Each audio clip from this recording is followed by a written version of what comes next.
너는 내가 지시하는 땅으로 가라 라는 하나님의 명령에 갈 바를 모르고 떠난 믿음의 사람 아브라함의 그 믿음의 절정을 보여주는 사건이 있었는데, 그것은 바로 아들 이삭을 하나님께 바치는 사건이었습니다.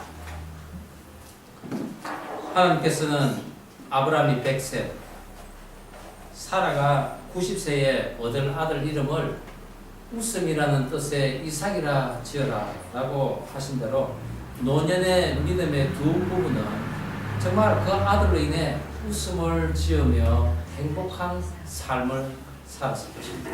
그런데 어느 날 하나님께서 아브라함에게 나타나서 말씀을 하십니다. 너는 내 아들, 내 사랑하는 독자 이삭을 데리고 모리아 땅으로 가서 내가 내게 일러준 한 산에 이르러 그를 번제로 드리라 라고 하십니다.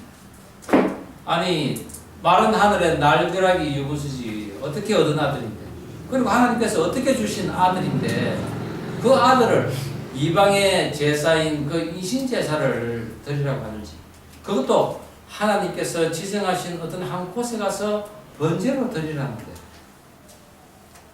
정말 성경은 그 부부가 어떤 내적 갈등을 하였는지에 대해서는 1절 말씀을 안 하고 있습니다. 단지 아브라함이 순종하여 하나님 앞에 말씀을 따라서 그 하나님 앞에 나아갔다는 사실입니다.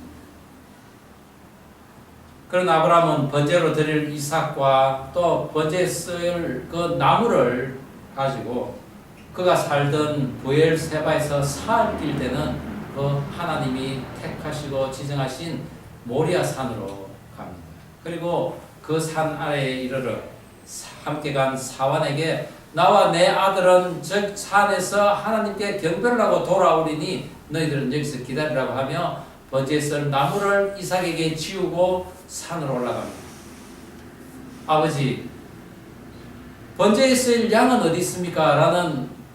라고 묻는 그 이삭에게 번제에 쓸 양은 하나님께서 준비하시리라 라고 한 아브라함, 마침내 산 꼭대기에 올라가서 나무를 깔고 그 위에 결박한 이삭을 올려놓고 막 이삭을 잡으려는 순간에 하늘로부터 급한 하나님의 사자의 음성이 들립니다. 아브라함아, 아브라함아.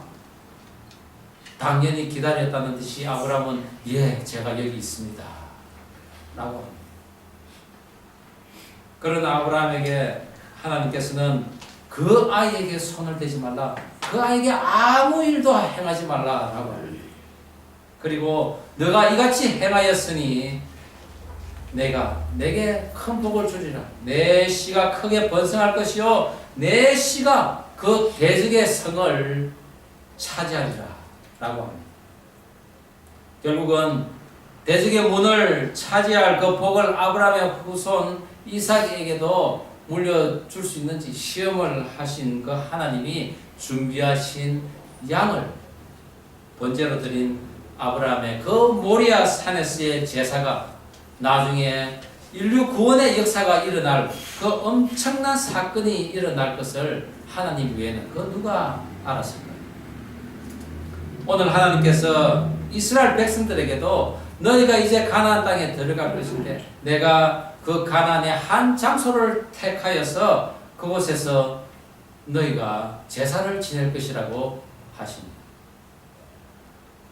모세는 바로 왕에게 하나님께서 이스라엘 백성들을 출애굽시키라고 명령을 내렸다고 전하면서 애굽에 재앙이 있을 때마다 출애굽해야 하는 이유를 바로에게 이야기를 합니다. 그것은 바로 광야에서 우리가 하나님에게 제사를 드려야 된다라고 한 것입니다.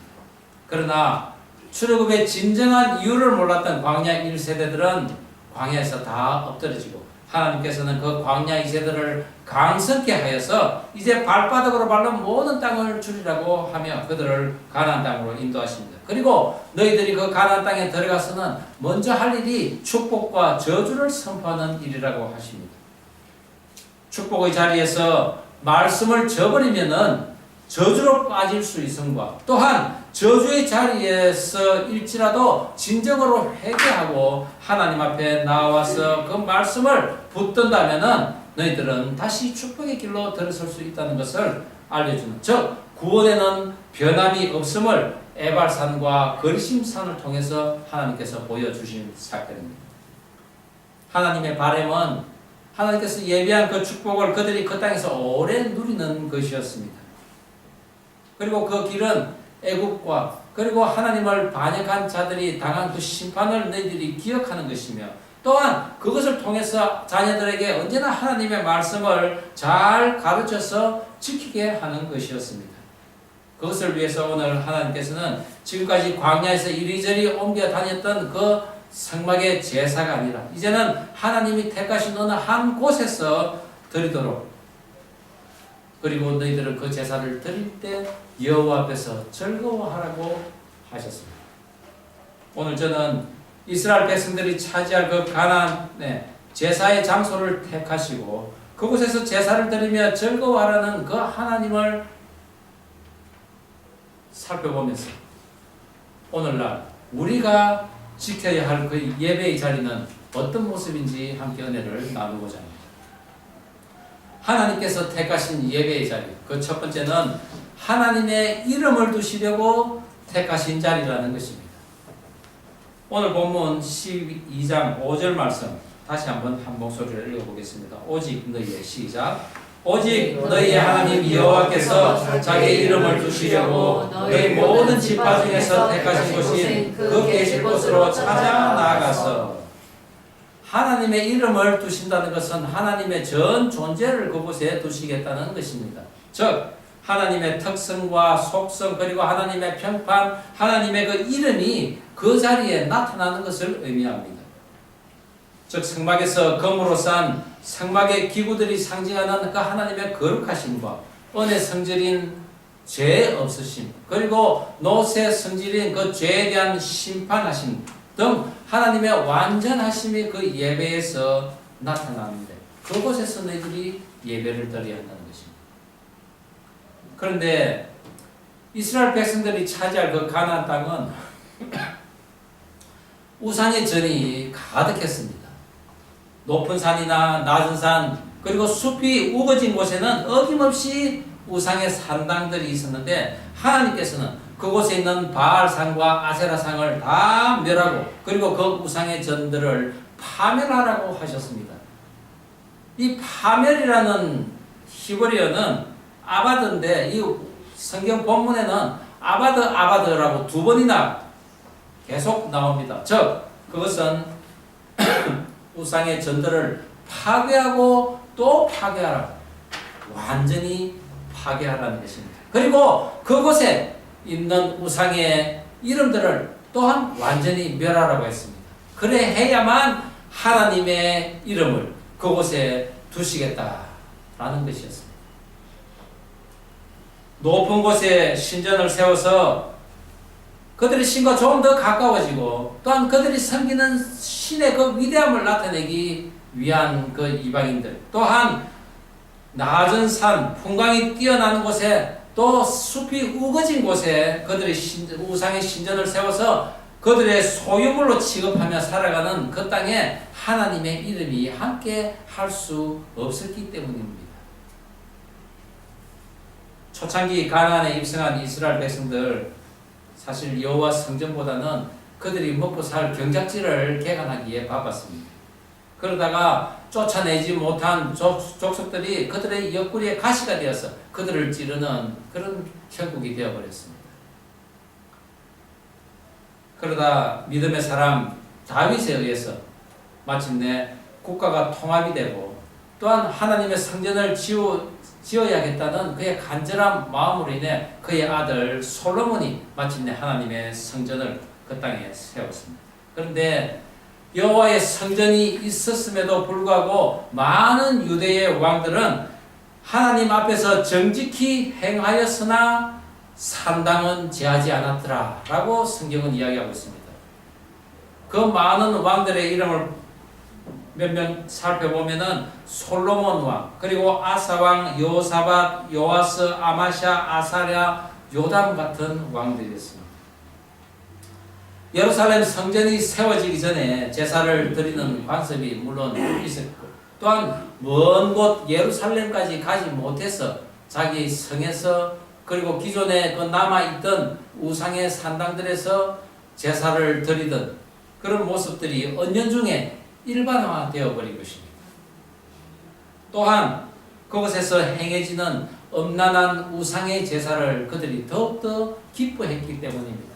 거기에 왕들은 또한 통치의 방편으로 그들의 제사를 은연중에 눈감아주는 행태였다고 많은 신학자들은 주장하고 있습니다. 잘못된 것이 관습화되어 버리는 것이 얼마나 위험한 건지를 보여주고 있습니다.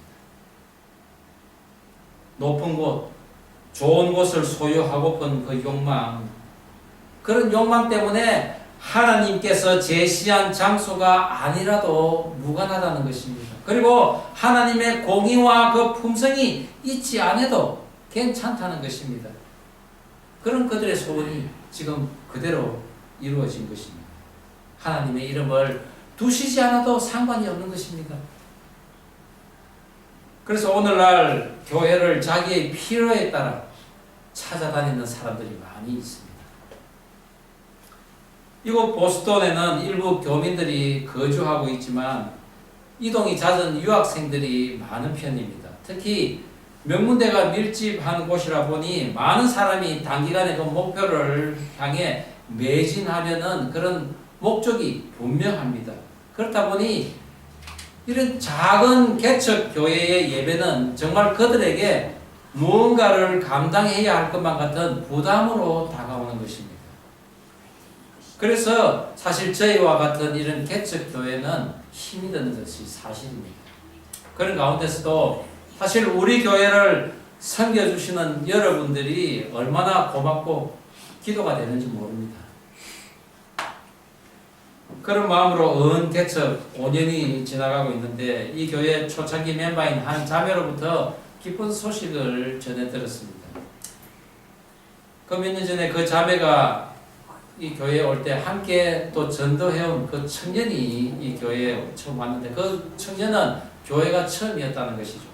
그래서 여기 머무는 6개월 동안에 참 일정하게 예배에 출석을 하다가 한국으로 그 청년이 먼저 귀국을 했습니다. 물론 그 이후에도 그 자매는 꾸준히 저희 교회를 섬겨주었습니다. 그런데 어떤 때는 예배를 드리고 있으면은 학교 교수님으로부터 문자 메시지가 옵니다. 내가 그렇게 교회에 나가면서도 어떻게 박사 공부를 하겠냐고 참 듣기 싫은 그런 핀잔의 메시지가 막 온다는 것입니다. 그런 가운데 결국 그 자매는 중도에 박사 과정을 포기하고 한국으로 귀국을 했습니다. 또 아닐까 다를까 그때에 또한 교회를 섬기는 전도사도 다른 교회로 또 이동을 하게 되었고 또 함께하던 간사 그리고 또 학생 3명이 한꺼번에 여기서 공부를 마치고 다 한국으로 귀국을 했습니다. 정말 개척 2년 만에 저희 교회가 큰 위기를 맞은 듯 했습니다. 하지만 하나님께서는 하나님의 이름을 두시려고 택한 이 예배의 처소를 결코 포기하지 않았다고 저는 믿습니다. 한국으로 돌아간 그 자매는 그런 가운데서도 모친이 없는 그 자리를 대신해서 동생의 그 대학원을 졸업하도록 물심양면으로 도왔고 그 자매도 직장을 가져서 이제 취업을 했습니다. 그리고 그 자매가 전도했던 청년과 이제 결혼을 하게 되었다는 것입니다.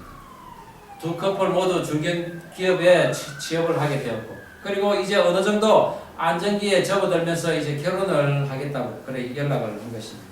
그 소식을 들을 때 정말 소자에게 물 한 그릇이라도 대접하는 자는 하나님께서 결코 잊지 않겠다고 하신 그 말씀이 생각이 나면서 얼마나 또 하나님을 찬양했는지 모릅니다. 그러면서 그 청년은 지구촌 방주교회와 같은 그런 교회가 한국에 있다면 그런 교회는 기꺼이 출석을 하겠다고 그렇게 이야기합니다. 그러면서 우리가 입국하는 날짜에 맞추어서 결혼식 날짜도 변경하면서 축사를 부탁해 왔습니다. 가슴 졸이고 아픈 것이 그동안 많았지만 그래도 예배에 충실했던 그때를 하나님께서 기억하시고 또 보상하셨다고 저는 믿습니다. 그리고 이번에 저희도 한국 가서 그들을 마음껏 축복하고 함께 즐거워하기를 원합니다. 예수님께서도 하나님의 이름을 두시려고 택한 곳에 대해서 말씀을 하셨습니다. 예수님께서 사마리아에 있는 그 수가성 여인을 찾아갔을 때 그 여인이 한 말이 바로 우리 조상들은 이 산에서 예배를 했는데 당신들의 말은 예배할 곳이 예루살렘에 있다고 하더이다 라고 이야기합니다. 여인이 말한 이 산은 바로 이스라엘 백성들이 가나안 땅에 처음 들어가서 축복을 선포한 거리심 산입니다. 유대인에게 냉대를 받던 사마리아인들이 그래도 하나님의 축복을 사모해서 몇백 년 동안 그들만의 예배를 드렸던 거리심 산.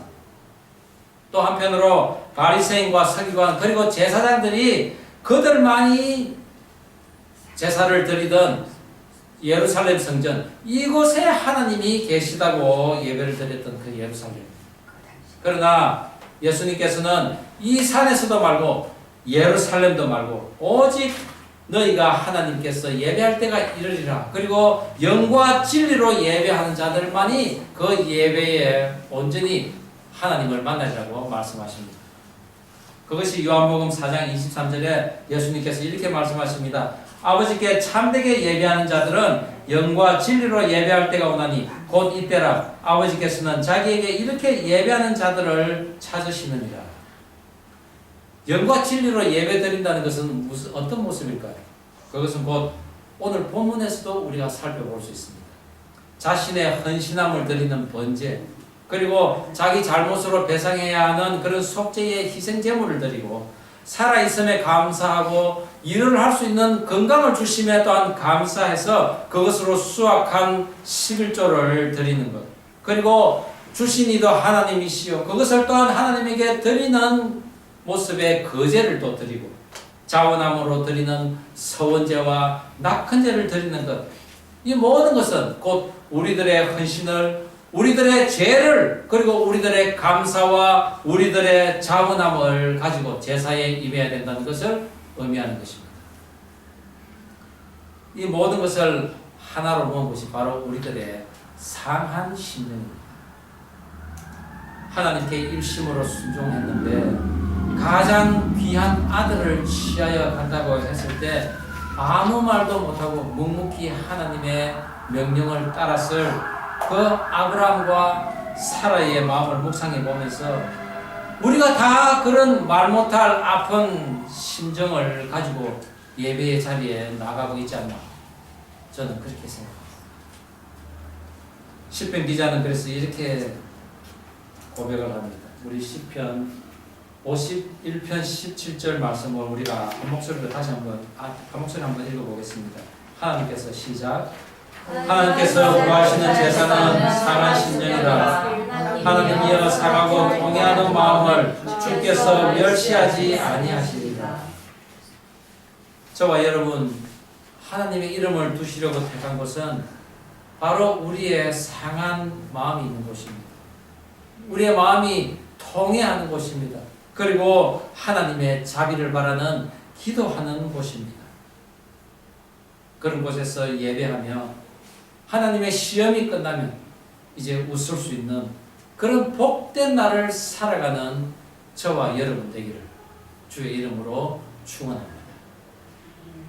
하나님께서 택하신 예배의 자리, 그 두 번째는 만인이 즐거워하는 자리입니다. 오늘 본문 18절 다시 한번 목소리를 읽어보겠습니다. 오직 내 하나님, 시작. 오직 내 하나님 여호와께서 택하실 곳에서 내 하나님 여호와 앞에서 너는 내 자녀와 소비와 성중에 거주하는 레위인과 함께 그것을 먹고 또 내 손으로 수고한 모든 일로 말미암아 내 하나님 여호와 앞에서 즐거워하네. 오늘 하나님 앞에 제사를 드리는 사람은 여호와께서 그들의 손으로 수고한 일에 복 주심으로 즐거워하라고 하십니다. 손으로 수고한다는 것은 선한 일을 열심히 하는 것입니다. 가정에 필요한 물질을 위해서 부모로서 가장으로서 하는 그런 경제의 의무와 또 자녀와 가정을 사단이 넘보지 못하도록 하는 그런 영적 파수함과 또한 직장에서의 자기 성취를 이루는 것입니다. 국민의 일원으로서는 선한 청지기의 삶을 사는 것이며 또한 교회에서는 성전문을 지키며 말씀을 사모하는 일에 열심을 내는 것입니다. 이것이 선한 일을 열심히 하는 것, 곧 내 손으로 수고하는 것입니다. 이런 수고한 모든 것에 복 주실 것을 감사함으로써 하나님 앞에 나아갈 때 우리는 즐거워할 수 있는 것입니다. 오늘 본문에 7절, 12절, 18절 세 번에 걸쳐서 너희는 여호와 앞에서 즐거워하라 라고 하나님께서는 명령하십니다. 그것은 곧 우리들의 예배에 대한 자세 또한 삶의 예배가 주는 기쁨을 이야기하는 것이죠. 그러시면서 하나님께서는 그 즐거움을 너 혼자만이 아니라 내 성중에 있는 레위인 그리고 내 자녀 내 노비와 함께 즐거워하라 라고 하십니다. 만인이 즐거움에 참여하는 것입니다. 자녀는 부모가 어떻게 살아왔는지를 가까이서 지켜본 사람입니다. 부모가 어떻게 하나님을 섬겼으며 또한 하나님으로부터 어떤 복을 받았는지 함께 경험한 사람들입니다. 또한 노비는 복을 받은 그 주인을 거들어서 함께 땀을 흘린 사람이요. 또한 레위는 그 지경에 그런 복을 받을 수 있도록 기도하고 하나님의 말씀을 전해준 사람입니다. 그렇습니다. 예전에 우리가 조상에게 제사를 지낼 때 많은 일가 친척들이 함께 모이듯이 하나님으로부터 받은 그 즐거움을 가족이나 주변의 사람, 특별히 약한 자와 또한 하나님의 사랑과 함께 나누라고 하신 것입니다.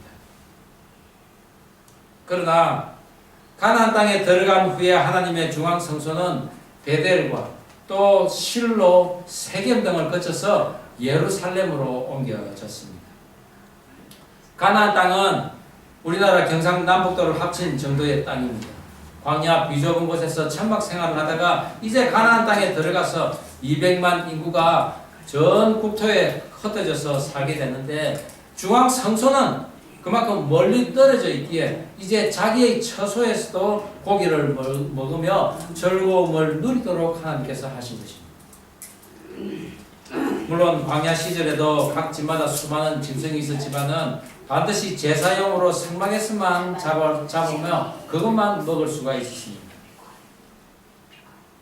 그런데 하나님께서는 이제 가나안 땅에 들어가서 고기가 먹고 싶을 때는 굳이 중앙 성소에 오지 않을 때에는 너희들 성에서도 먹을 수 있도록 그렇게 하신 것입니다.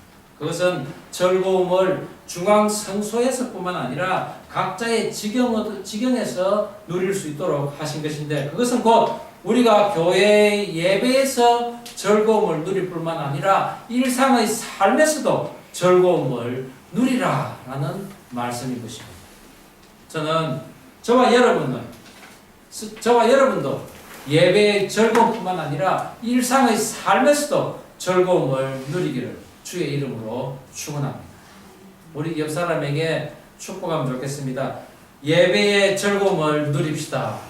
한번 예배의 즐거움을 누립시다. 또 한 번 하겠습니다. 일상의 삶에서도 즐거움을 누립시다. 일상의 삶에서도 즐거움을 누립시다. 예. 일상의 삶에서도 즐거움을 누리는 가운데 너희의 지경에서 짐승을 잡아 먹더라도 하나님께서는 단 피는 먹지 말라고 하십니다. 이것은 너희들이 어디에 있든지 특별히 통제에 벗어난 곳이라도 지킬 것은 반드시 지키라는 것입니다. 피는 생명을 상징한다고 했습니다.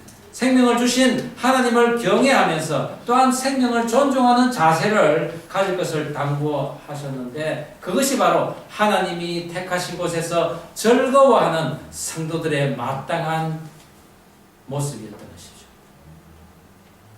앞서 아브라함이 아들 이삭을 바친 모리아 산, 그 모리아라는 의미는 하나님께서 보이셨다라는 의미를 가지고 있습니다. 즉 하나님께서 택하신 곳이라고 할 수 있습니다.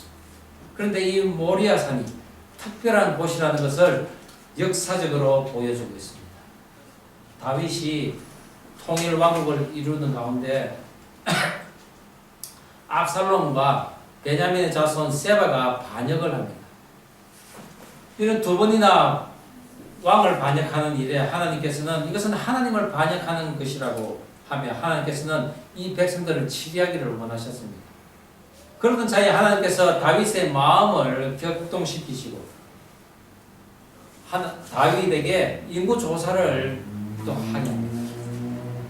이에 다윗은 원래 제사장이 인구 조사를 하게 되는데 제사장이 아닌 군대 장관 요압에게 인구 조사를 시킵니다.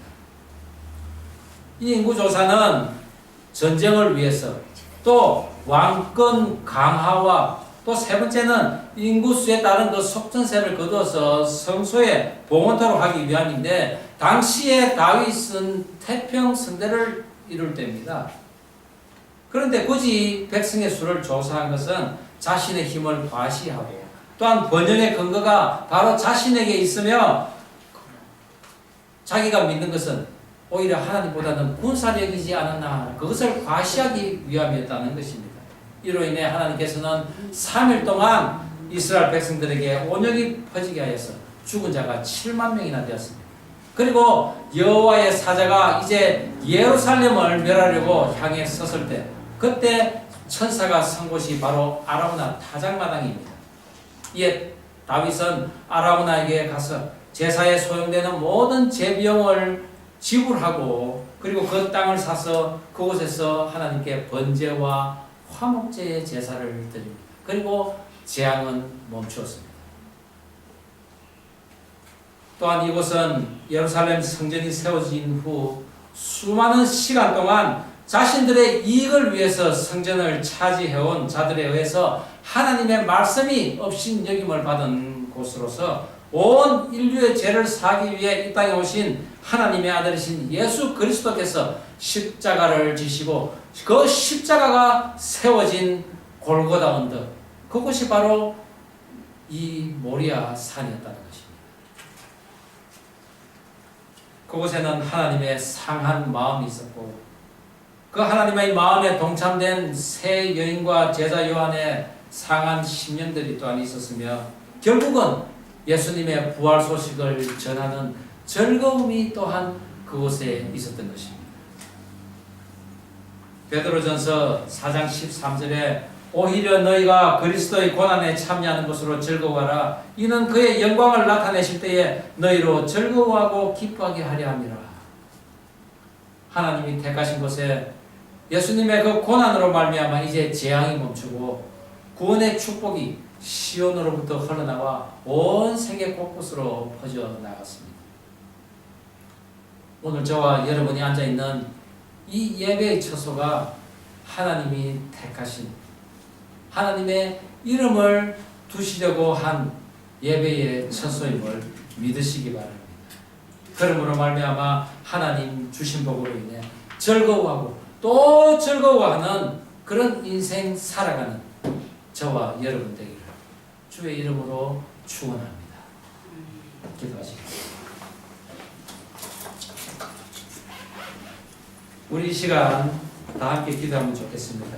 그렇습니다. 하나님, 내가 지금 하나님의 이름을 두시려고 택하신 그 예배의 자리에 가기를 원합니다. 혹여 그 자리에 내가 내 욕심이 있는 그런 우상으로 가득 채워놓고 우상을 섬기고 있는 내 모습은 있는 것은 아니죠. 그래서 그 하나님의 이름이 함께 하지 못하는 그런 자리를 내가 만들고 있는 것은 아닌지 돌아보기를 원합니다. 나의 헌신, 나의 감사, 나의 자원함 그런 것으로 인해서 내가 즐거워해야 하는 자리인데 그런 헌신이나 감사, 자원함이 없음으로 인해서 내가 즐거워하지 않는 것은 아닌지 돌아보기를 원합니다. 하나님 앞에 간절히 우리가 간구해 보면 좋겠습니다. 그리하여 이 시간 그런 우상의 모습들이 있으면 파멸시켜 주시옵소서. 내 즐거움이 없으면 즐거움을 갖도록 나를 인도하여 주시옵소서 라고 하나님 앞에 아래에 있는 시간 되기를 우리 다 함께 통성으로 기도하고 싶겠습니다. 기도하시겠습니다. 하나님 아버지, 하나님의 이름을 두시려고 택하신 그 예배의 자리에 제가 나가기를 원합니다. 나의 상한 심령으로 주 앞에 나가기를 원합니다. 이 시간 우상을 향한 것들이 내 안에 있다면 모든 것 다 파멸시켜 주시옵소서. 그래야 온전히 하나님만 바라며 나아갈 수 있는 그런 예배의 자리가 되어 주시옵소서. 나에게 예배의 즐거움이 나를 살아나게 하시고 또한 그 예배의 즐거움이 연장이 되어서 나의 일상의 삶에서도 끊이지 않고 일어날 수 있는 그런 은혜를 허락하여 주시옵소서. 내 혼자만의 즐거움이 아니라 내 부모 형제 또 내 주변에 있는 약한 자 그런 자들과 함께 즐길 수 있는, 그리하여 또한 내 아이에게 하나님의 말씀을 전하고 그 하나님의 말씀을 기뻐 함께 나눌 수 있는 그런 사람들과 그 기쁨을 나눌 수 있도록, 그 즐거움을 나눌 수 있도록 인도하여 주시옵소서. 하나님 아버지, 이 시간 내 안에 있는 우상을 향한 것들이 있으면은 파멸되게 하옵시고 오직 주를 향한 그런 온전한 나의 상한 심령으로 주 앞에 나가게 하여 주시옵소서.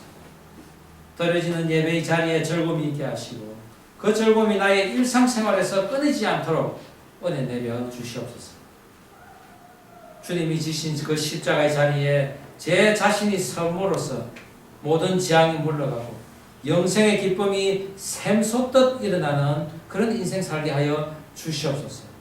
오늘 이 자리에 주님이 함께 서 계신 줄 믿사오며 살아계신 예수님 이름으로 기도드립니다. 아멘.